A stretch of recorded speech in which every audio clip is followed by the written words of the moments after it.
So first of all, I just want to say thank you so much for joining me and Theatre Centre for the workshop, and thank you for Theatre Centre for hosting it. Like, I think it's such a great opportunity to hopefully experiment and try something a bit new, or expand something that you might already know a little bit about. I'm just going to start by giving a very short introduction to me. So I'm a writer. I am from a working class background. I went to like a normal standard state comprehensive school, didn't have any kind of relatives that were in the arts. I think the closest is that my cousin works for a newspaper, and my kind of introduction to writing was through watching EastEnders, which I still adore to this day. So I had a fantastic drama teacher who sort of really encouraged me, and I went to Central School of Speech and Drama and did a really broad degree, which was called performance art, and looked at visual art and something called dramaturgy, which is sort of like script editing for theatre, and just did like loads of fantastic, amazing projects. But what I wanted to do then was really specialise and focus in on what I wanted to do in terms of my career. So I went and did a master's in playwriting at Birmingham University under a playwright called Steve Waters, which was really good because it sort of brought the kind of chaotic, very creative nature of my undergraduate degree together with sort of more stricter discipline in terms of what it is to tell a story and structure. Just on a really like practical note, to sort of like self-fund, I ushered at the Royal Court Theatre for a very long time, probably about 9 years. And that I always count as like a huge part of my kind of education into the arts, into theatre, because I watched so many plays multiple times over and over, and through what we call a preview period. So you see where plays develop and change. So that was another piece of advice given to me as a young wannabe writer, like get a job inside a theatre if you can. I understand the circumstances are a little bit difficult right now, but that was a really fantastic education, because I also met other artists. You know, everyone there was a writer, director, dramaturg, designer. So you're meeting with so many different disciplines. But yeah, so today I write across theatre and television missions. I'm under commission to a company called ATC, which is the Actors Touring Company, working with this amazing director called Matthew Zia, and we're developing a piece together, and I'm doing a piece for Theatre Centre as well. So I'm very lucky. I've still got lots of creative outlets to inspire me and keep me writing during this time. But yeah, that's kind of like a potted history of me. I hope that's useful.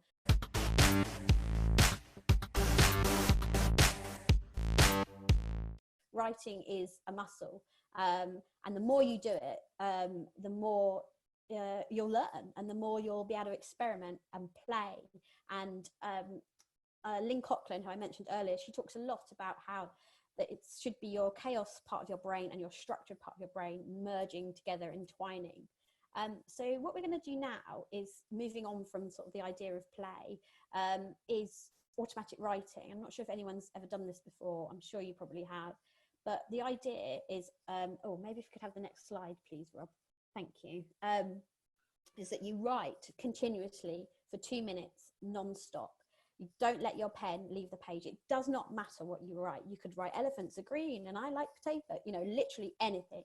And if you struggle to write in that circumstance, just write, I am writing, until you think of something again. And there's no right or wrong. It is literally just whatever is on your mind. Does that make sense? Any questions? Nessah, does it have to make sense? No, it doesn't have to make any sense. No, it doesn't make any sense whatsoever. Do I have to use like punctuation and full stops and all that? Not necessarily. No.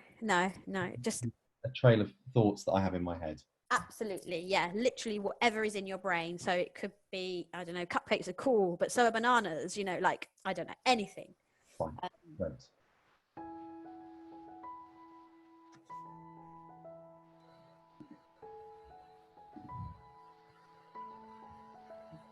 Don't let your pen leave the page.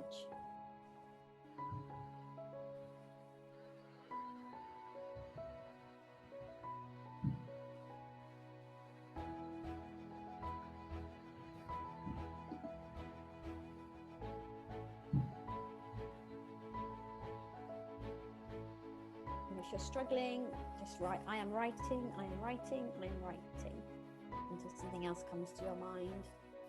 Cool. Thank you very much. I can see some of you still writing, which is great. Did anyone want to, you don't have to say what you wrote just yet. I just wondered how anyone felt about that, or if anyone done that before. Libby's got her hand up. Oh, great. Libby, thank you. I really enjoy it. Like you just like write down everything that's like inside you. Yeah. And I really like reading like mine back as well to see what went through my head. Great. So I'm like, oh, I thought that, and I find it really fun.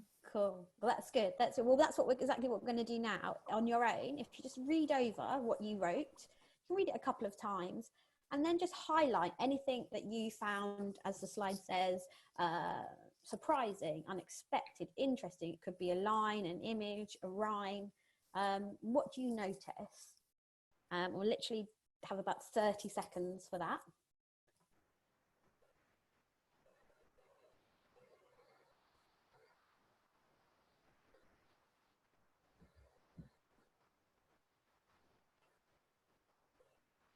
Okay. Does anyone, there's no pressure to do this, but if you want to share an element of that, please do. Would anyone like to share one tiny section of something? Grace D? I found that I wrote a lot of like nonsense. That's great. That is exactly like at one point I put chubby plant pot is black, black is black. Great. And it I didn't think about it in the moment, but it makes absolute no sense. But that didn't occur to me when writing it down. But what a great image. I've never thought of a plant pot that's chubby before. You know, like those two things together are, you know, strange and interesting. Great, thank you. Anyone else? Yeah, I had a phrase that was your mother's obscure wig. Sort of one of the things that in what I wrote, which is rather strange. Great. I mean, that's another like fantastic, that'd be such a great line, or like, you know, how to you know, I don't know, pierce someone. You could really pierce someone with that line, you know, like, or as an insult, your mother's an obscure wig.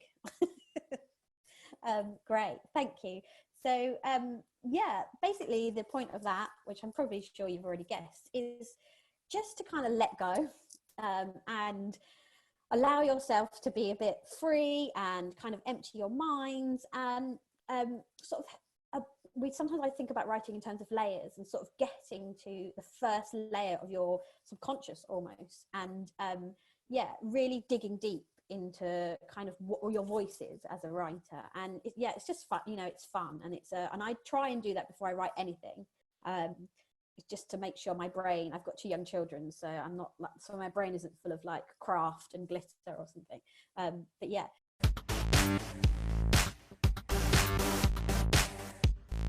Slight variation on that, which kind of taps into more about what it is you might want to say about the world in your writing. So what I want you to do, as it says on the screen, is on a piece of paper, write down the alphabet. We might not get through all of this because I know we're pressed for time, but if you can, on the left-hand side, as it is in a column, write down the alphabet.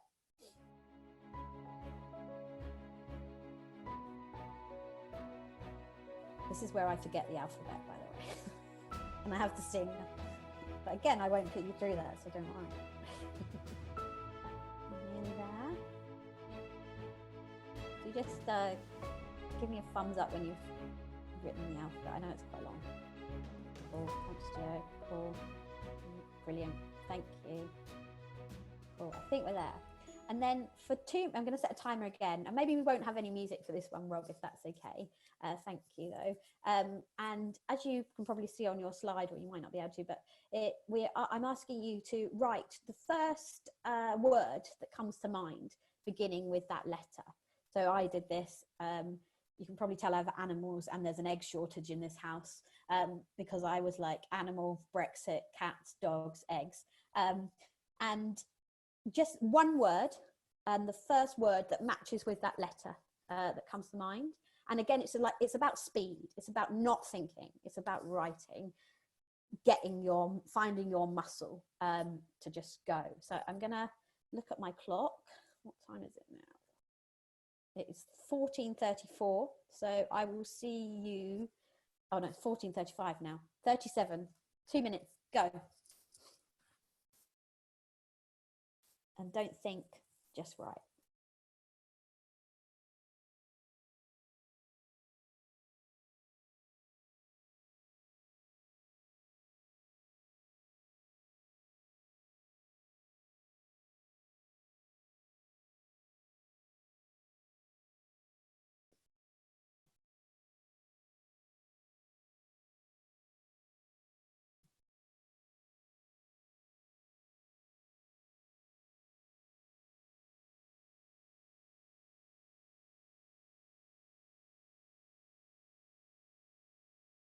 Okay, about a minute and a half left.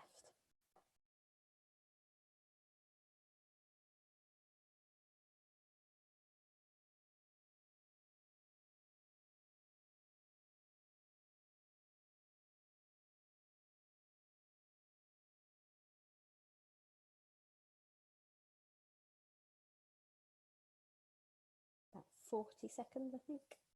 Don't worry if you can't get to the alphabet. I realise it's a long alphabet. I can't even know how many letters are in it. 26? Maybe.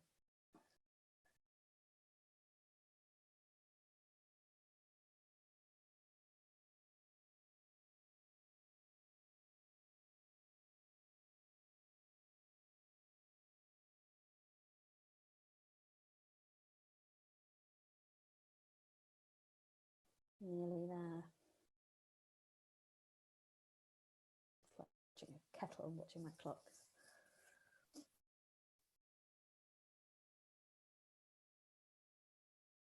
Okay, cool. So everyone managed to get at least halfway through? Cool. And I should have said actually that this is an exercise that another playwright shared with me called Evan Placey, who's an amazing playwright. So thank you, Evan, for this exercise. And what I'm going to ask you to do now is just put that piece of paper to one side and it will all make sense. And in the chat bar, what I want us to think about and then write down one thing each is a list of themes that you could write a story about or a play about. So maybe if we could have the next slide, please, Rob. Thank you. So I've given some examples, climate change, space, mental health, food, activism, social media. They're all quite political. There's no need for them to be that political. It could be food. I've got food. It could be food. Something on my mind here. It could, I can't think of anything for food. It could be light bulbs. It could be, you know, any kind of subject. And if we just all do that in the chat bar, and I will do it too, if I can find the chat. Superheroes, cool. Thanks. Animal cruelty. These are good. Growing up, shop of cheese. I like that one. Depression. These are great. Wow, you guys, they're flowing out of you. Fruit. Sorry, I should be saying. So we've got fridges, music, floating, fruit, bedroom, sailing, school system, sibling relationships, dreams, adolescence, loneliness, stairs, handshakes.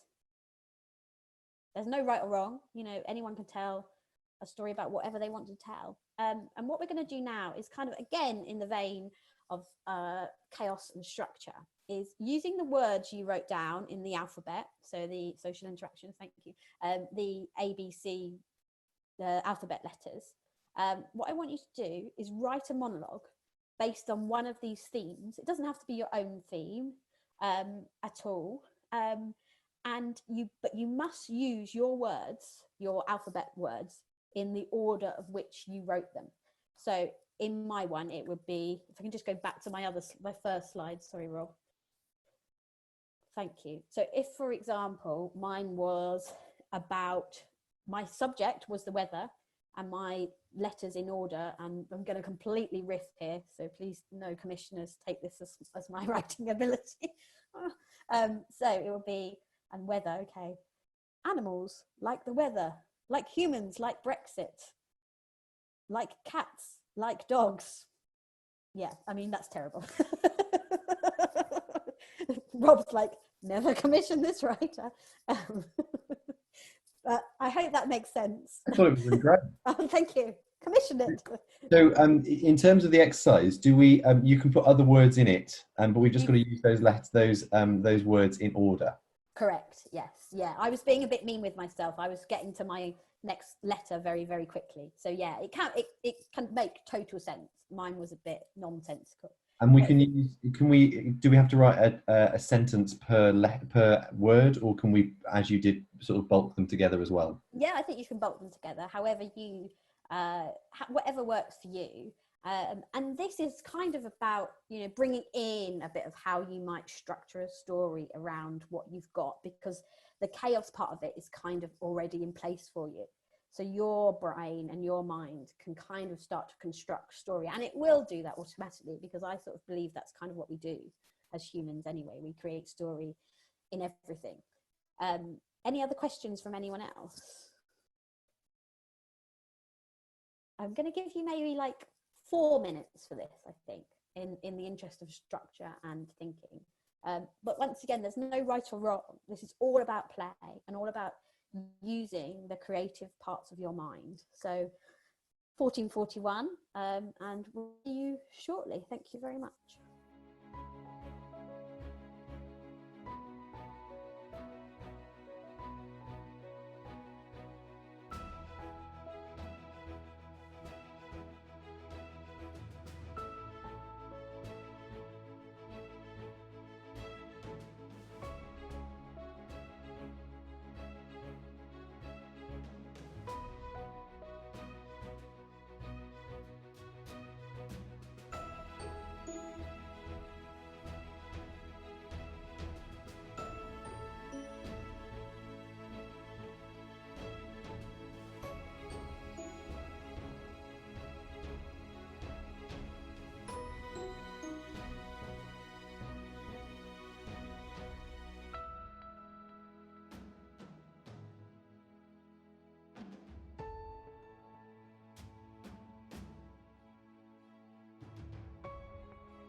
About 2 more minutes.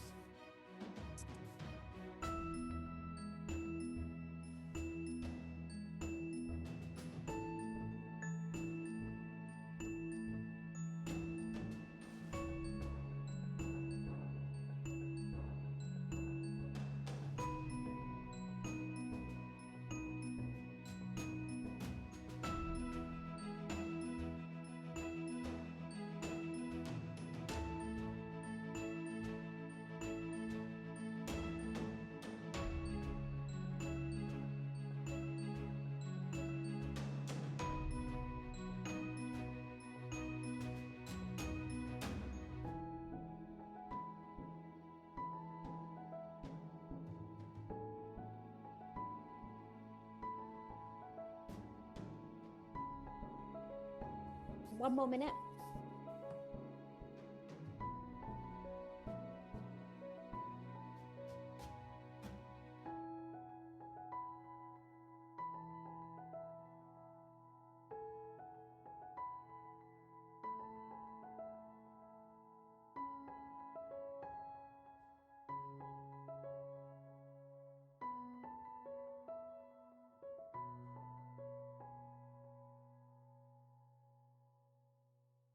Okay, if you could just finish the last sentence that you're on. It doesn't matter if you haven't got to the whole of the alphabet.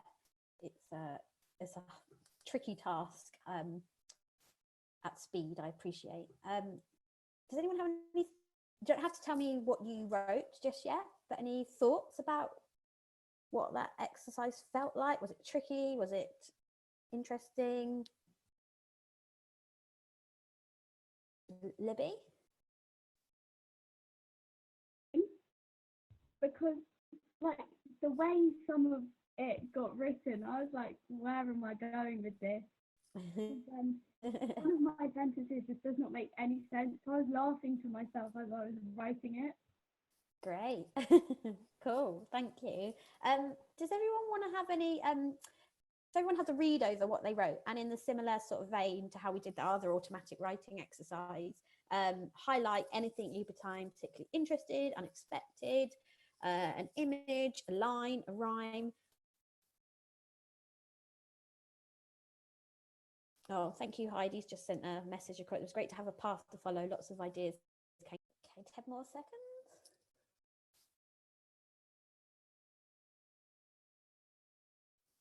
Okay, Jaya, did you want to share something? Yeah, it turned into like a weird kind of story.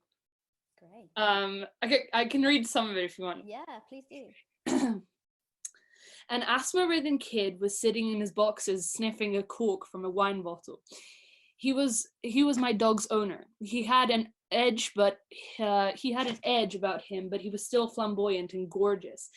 He once rode a horse down the Indigo path to the jokester shop. Yeah, I'm not kidding. I love him. So yeah, it just keeps going like that, and then he meets the queen at one point. But I just thought it was fun. Yeah, great. And mate, again, such fantastic imagery, you know, like things you would never put together. Like, so often I think writing, and as writers, it's about surprise. That's what keeps us entertained as audience, is what is a surprise. And you can, obviously that happens within, you know, more drama, like drama, but also comedy as well. So I think yours had, like, I didn't know what was going to happen next, which I really loved about that. Thank you for sharing. Anyone else? Noah, thank you. Yeah, I found myself basically like idolizing this dinosaur, Cool. which was what the letter D was. We've all been there, you know. Yes, of course. So I sort of said, an intelligent creature who is welcome to join me anytime. My king, my beautiful love. I could spoil them, throw any money that I have at them. That'll be nice. Wow, lovely. Really, like, yeah, I love the real sense of tone and texture there, and you know, rhythm. That I love that. Like, the rhythm was really like natural. So yeah, we've probably got time for one more, very, very quickly. How are we doing for time, Rob? By the way, are we all right? Okay, cool. Thank you. Does anyone else want to share? You don't have to. No. Oh, Caleb. Is that Caleb? No. No. Nessah, maybe if you could just let us know, like, how would you use these exercises? So you've done the automatic writing, we've done this sort of structure and chaos. How would you then sort of use these to develop into a next thing? So what I would do is I use this as like playtime, basically, to get all of the strange things that my structured brain just won't think of. So what we're going to do now is move into something more structured. So I would take an image, you know, like did you have a dinosaur, a friendly dinosaur? Was that right, Noah? Yeah. So, you know, and if I had a subject about Brexit, like, that would be, how do I put a friendly dinosaur that's somewhere in my subconscious in a story about Brexit? Like, so I'd sort of like start to merge the two, and use the kind of really creative side of my brain that these exercises have yielded. Does that make sense? Any questions around that exercise? No. Cool. Okay. Yeah. So yeah, what I really wanted to lead on from Rob's question is just emphasize the idea of play. That I feel like writers, you know, the idea of the writer is that they're on their own and they're really struggling and they have to like bleed for their writing. And I kind of sort of believe the opposite. I think you should really have fun and enjoy what you're doing.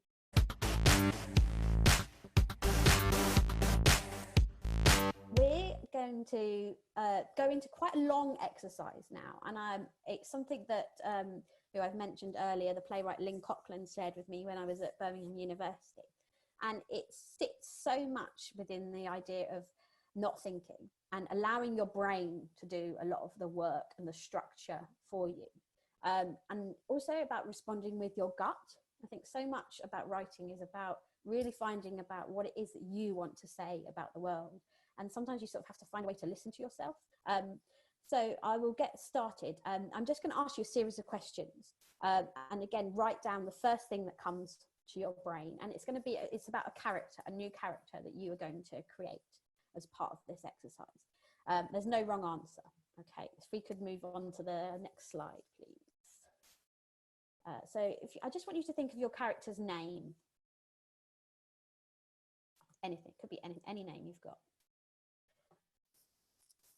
And then their age. If I'm going too fast, just let me know. And again, don't think, just write.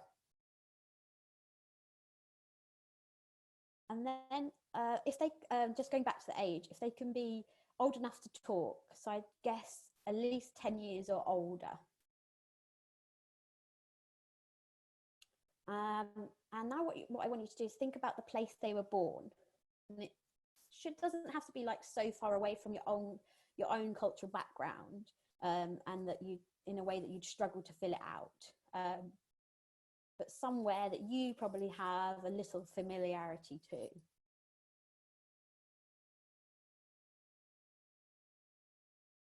Okay. And now I want you to think about their middle name that somebody has given them. Who gave them that name?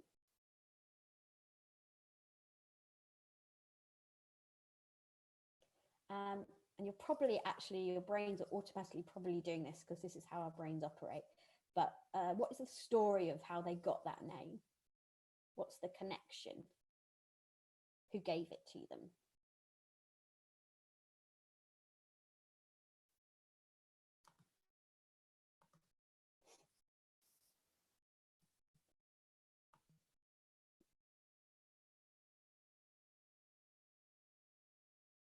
Okay, and now I want you to think about their feet.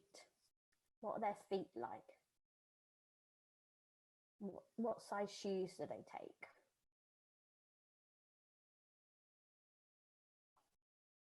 Are they really dirty feet? Are they hairy feet?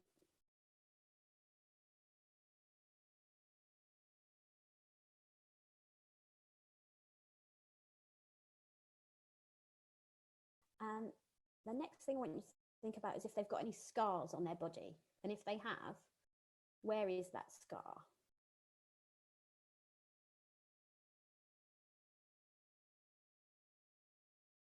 Is it somewhere hidden that only they see? Or is it somewhere that everyone can see? And again, your brain is probably automatically already doing this, but what's the story of where that scar came from? And I'd really encourage you not to think, just like allow it to just flow in, this story.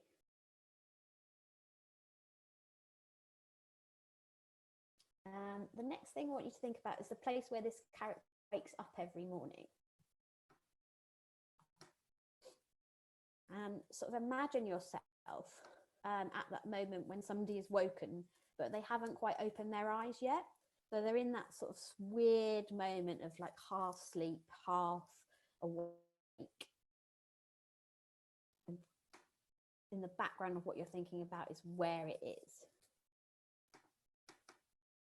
And how do they feel about waking up in this place on this morning?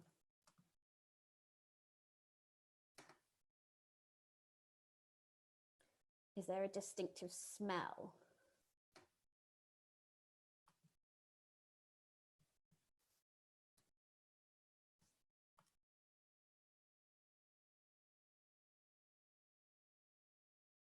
And they haven't opened their eyes yet, so remember that.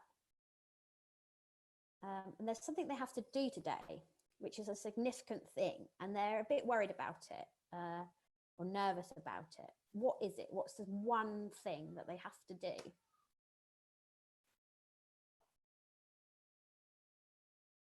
And they're not looking forward to it at all. Could be going to the dentist. Could be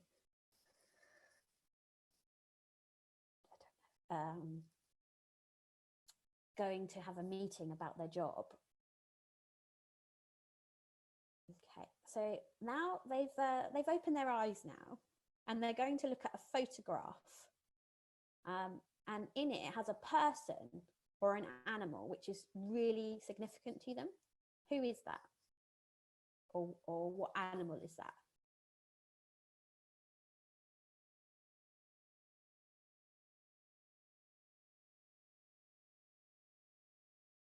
now suddenly a bit of what they were dreaming is coming back to them in like weird fractured bits. It doesn't make any sense whatsoever, but there's bits of it that are like suddenly floating around in their minds. What are those bits? Can you articulate them on the page?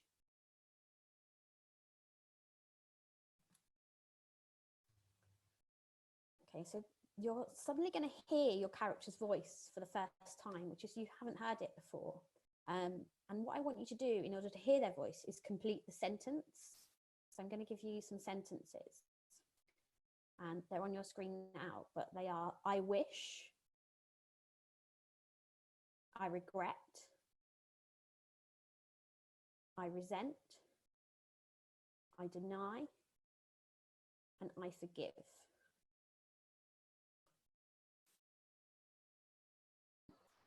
Just to clarify, Nessah, so this I'm as my character is saying these things. We put the character to say, "I wish I had bought that dog." Yeah, absolutely. Yeah. Right. Brilliant. Yeah. I'll give you like a minute for that one because I realise there's quite a lot of sentences. But again, try not to think too much. Just let it come out of you.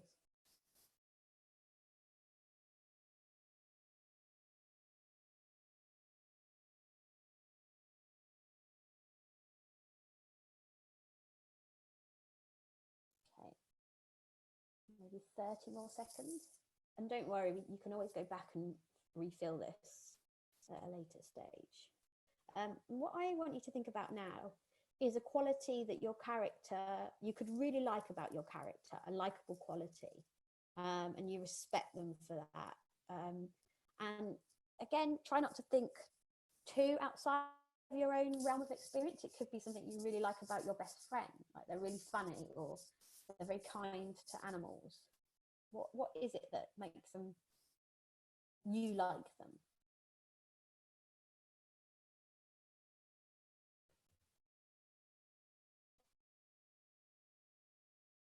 And then the next thing I want you to think about is the opposite of that, which is a quality that makes them quite difficult. But because you're, and sometimes if you think about it in terms of if they're your friend, but because they're your friend, you kind of forgive it. You kind of like let it slide. So it could be that they are a bit spiteful to when they go and buy things in the shops, like they're not very polite, or if they're in a restaurant, they don't say thank you, or they, I don't know, they've got a point for stealing or something like that. What is it that you find difficult, objectionable? Now, this quality that's quite difficult, this bad behaviour, this attitude, is something that wasn't always there for your character. Something happened and that sort of ignited that quality. So we just think about that, what it was, or what it is. And it doesn't have to be like horrifically traumatic, you know, it doesn't have to be something horrible. It can be something quite small, you know. When I did this exercise with Lynn, she talked about it could be like where you are in the birth order in your family, you know, that your baby sister was always favoured or something like that. Just think about what that incident was. And you're going to somewhere they're not really conscious of. If you ask them, you know, how do you feel about being the older sister? That's fine, I'm totally fine, you know, they're totally fine with it, but really deep down they're kind of not.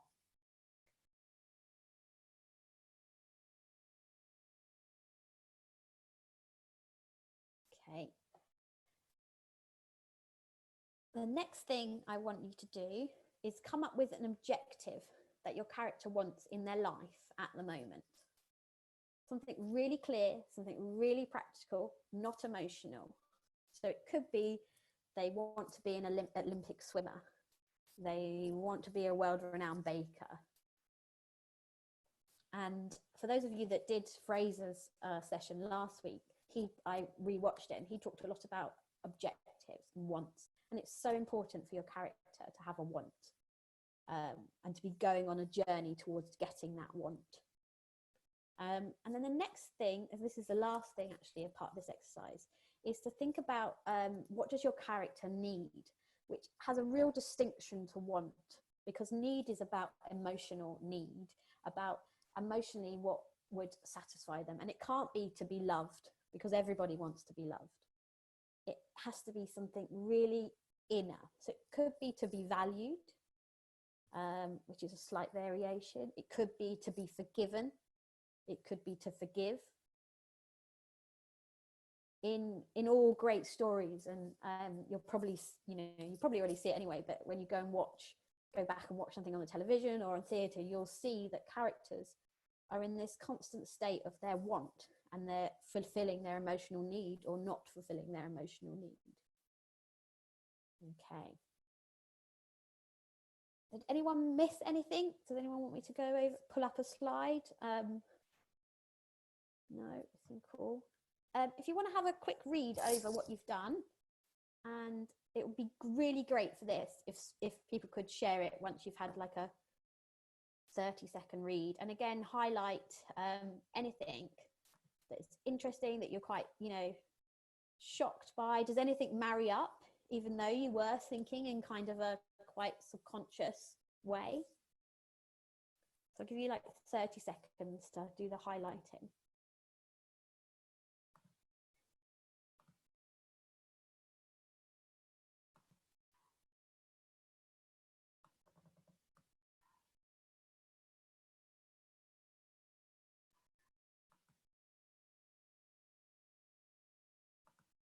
Okay.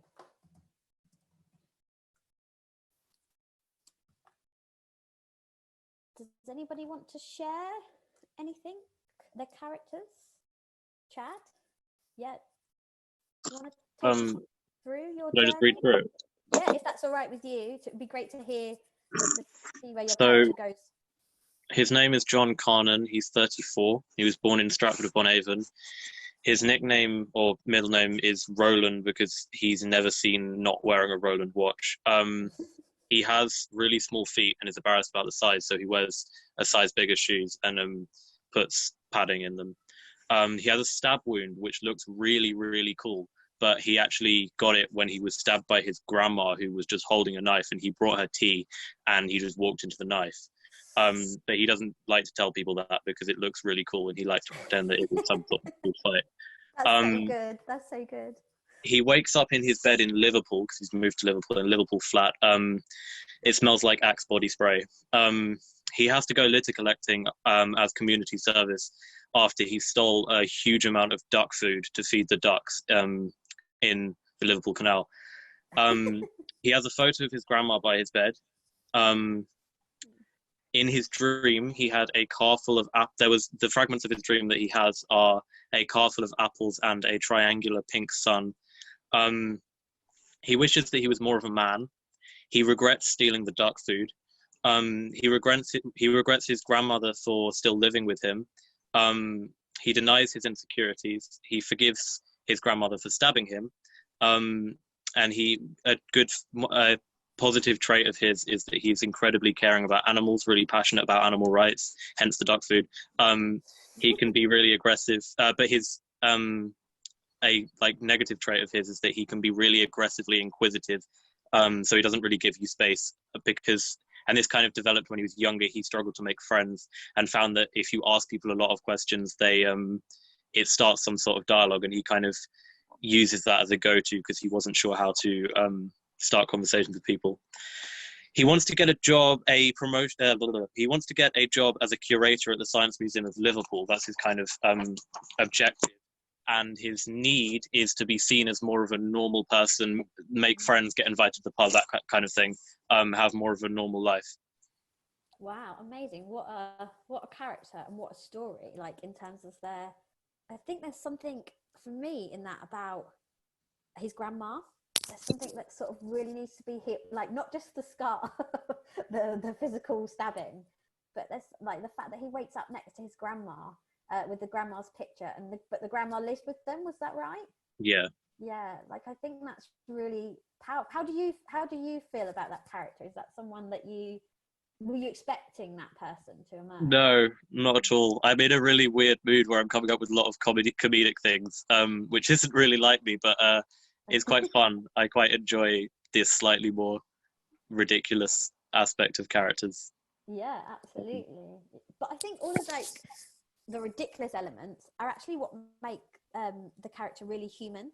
Like suddenly we tap into like this guy who's stealing duck food. That tells me so much about who they are, and like where they've got to go in terms of their journey as a character in this story. So just remind me of the want again, that he wants a job. Yeah, he wants to be a curator at the Liverpool Science Museum. At the Science Museum. Okay, so quite responsible, like away from his kind of more roguish roots, I'd say. And what about, could you have any idea now about where he ends up in terms, does he get that? And you might not, I appreciate it's so early days. I've got no idea. I kind of feel like he's destined to go down the path of slightly bizarre animal rights activism, and steal more duck food or something along those lines. Yeah. I kind of feel like that's his destiny. Yeah, because I feel like actually the want is quite in conflict in terms of with who he is. And I wonder if the want is something that's being pushed onto him, to this idea of being normal. And actually his emotional need is to kind of let go of this need to be normal and kind of find his own normal journey, if that make them be like his own version of normal, because that's where he'll be like kind of emotionally fulfilled. So I think one of the things we talk about a lot is that characters should always change by the end of the story in some shape or form. And sometimes they get what they want, but not what they need, or they get what they need, but not what they want. And there's like great examples all throughout, history in terms of characters like that. So I wonder if there's a bit of a flipping that can go around there in terms of pushing your character into a direction that was unexpected for them, but actually is emotionally fulfilling. Yeah. Thank you for sharing. It's really great. Like the images in it are great, and the character is really fulfilled. I think there's something in the grandma relationship. Definitely, we so very rarely see like multi-generational stories. So yeah, thank you. Would anyone else? We've got maybe time for like one more. Anyone else? Libby? Hello. Oh, sorry. Hello.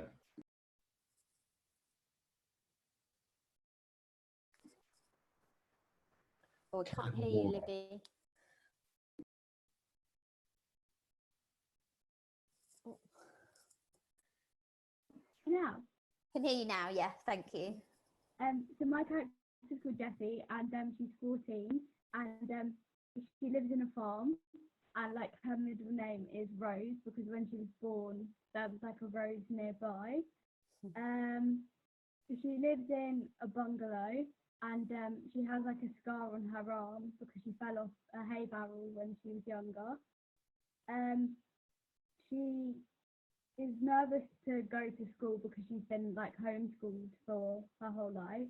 And she, like, part of her dream was she was at a theme park. So then she wishes to have her father because her father left. I regret having a boyfriend, and I resent starting school. And then her trait is she's really bubbly and kind-hearted, but she can't listen to stories and gets like distracted. So if her friends are like telling her something, she gets distracted. And that's because the last story she heard was the breakup story from her boyfriend. And then she wants to travel the world and see every country and just like explore the world, and to be comfortable around people again. Wow, that's so beautiful. And again, like it just sort of like there was a real natural element to the journey. You probably saw me like go like this when you said about the fact that she's distracted is so like linked into something that emotionally happened to her and that was rooted into her experience.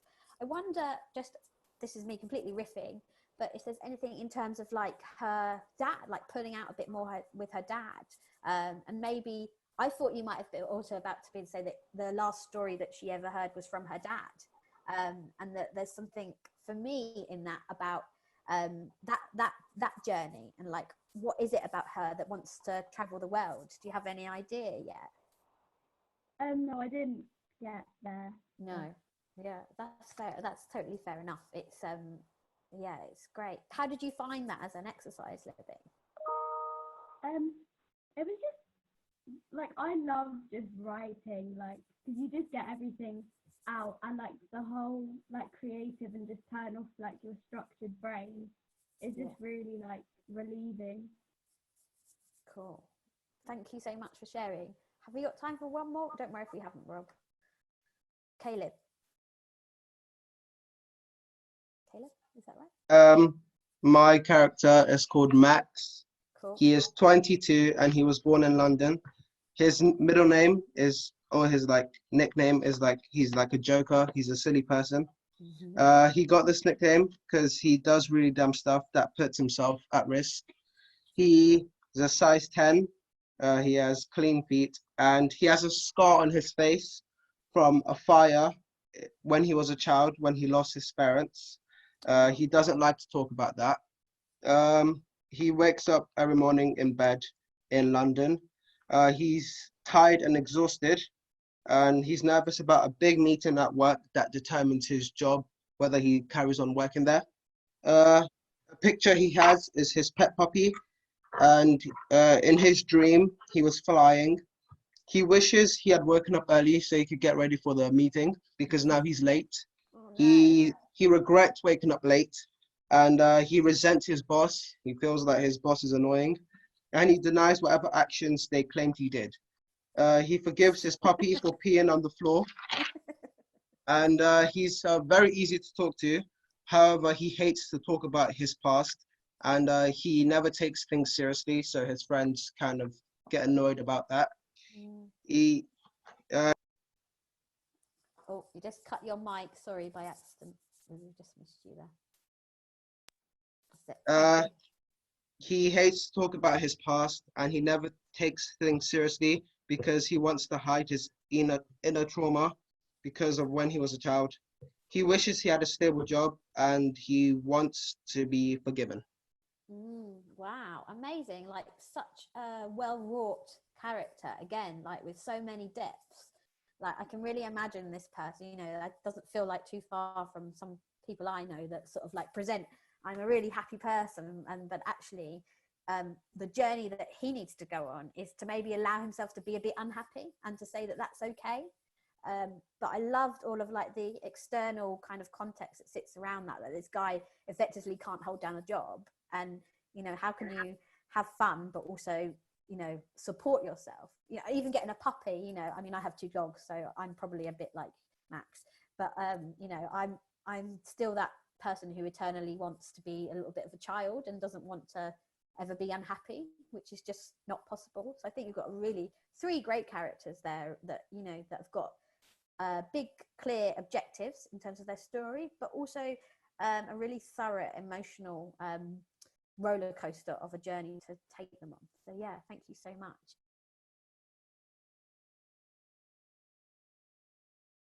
What we're going to look at now is a takeaway task that I'd love you to do, but also there's absolutely no pressure to do it. I should also just say that exercise, yes, from Lynn Cochran, amazing writer, and 2 writers who sadly passed away now. She sort of amalgamated it with their work. One was called Noel Gregg, but he has a fantastic book, and the other one was Philip Osment, who another sort of mentor of mine. So yeah, thank you to them. And what we're going to do for this last takeaway exercise, or what I'd love you to do, is, as I said before, I'm very visual as a writer because of my visual art background, and I often make collages and storyboards. So I have provided Theatre Centre for you guys a storyboard, effectively, with like 8 little squares on, and it's just about, again, marrying us, taking your character on a journey, but with something very creative, something very from yourself and from your gut and your soul. So each box, have we got an example of that? Don't worry if we haven't got it. No, don't worry, you'll see it anyway. I should have said that. Each box has like a line at the bottom of it in terms of a story and a journey. So the first box is how all stories start, once upon a time. So that's kind of about your where your story is, where it is in the world. So for Max, it would have been in London, for example, and and then you can either draw that if you're good at drawing. I'm terrible at drawing. That's why or collage it, or just put any kind of visual reference that tells that story of that section of your story. And then the next box is, I won't go through all the boxes because you'll see, but is the character. And again, it doesn't have to be a physical representation of that character. It could be, some colors. Like I'm working on a piece, and actually the color that's come through a lot is really like this vibrant pinky purple, and I'm interested in what that tells me about that character.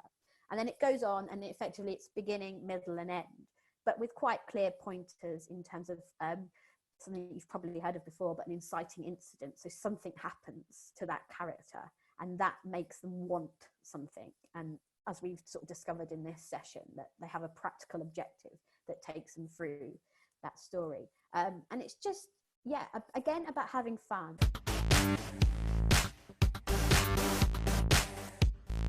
Any questions about that, or any questions about the session in general, or me? Or I know we will have a whole group session in June, I think. Is it June? But if you've got anything you want to, it can be very practical. My question was, if you've started writing a piece and you sort of left it for a while, but you want to come back and try and finish it off, how would you go about doing that? Yeah, good question. There's many of those for me all around the place. I start normally by rereading it. I know that sounds really obvious, but I'm rereading it a couple of times, and probably it's a good thing to have left it. That's quite a privilege to have had time away from it, and read it in a couple of times with like a couple of lenses on. So like your first read is like your just introduction to it. Your second read is like maybe you're able to do like Google comments on it, or if you've got it handwritten, like make little notes on like, oh, who wrote that, or oh, that's cool, I'm really good at writing. And then again, I'd also like familiarize, I can't say that word, myself with the world and what it was that made me want to write that story in the first place. So I'm writing about incels at the moment, which is quite a dark subject. It's hard to write about that because it is dark. But when I come back and go back to it, I'm like, no, what is it that I wanted to tell about this world? What is my mission in telling this story? Why do I have the right to say it? So those are some of the very practical things that I said at the beginning, but also I think emotionally, what connects me to this? I'm quite a researcher. I love research because I'm the eternal school child. So I'll go back to the resources that I was looking at, in terms of internet articles or books, and I'll sort of highlight the things that might now make a bit more sense with a bit of time. So I hope that makes sense. Yeah. But if we could all just thank Nessah in the way that we can, either like this or verbally or whatever you want to do, that would be amazing. Fantastic. There we go. We've got little claps here. Thank you. You've got loads of thanks in the chat box, which is brilliant. Brilliant. Thank you so much, folks. Have yourself a great rest of what looks like to be a slightly rainy day, but hopefully you've got some writing exercises to get on with now.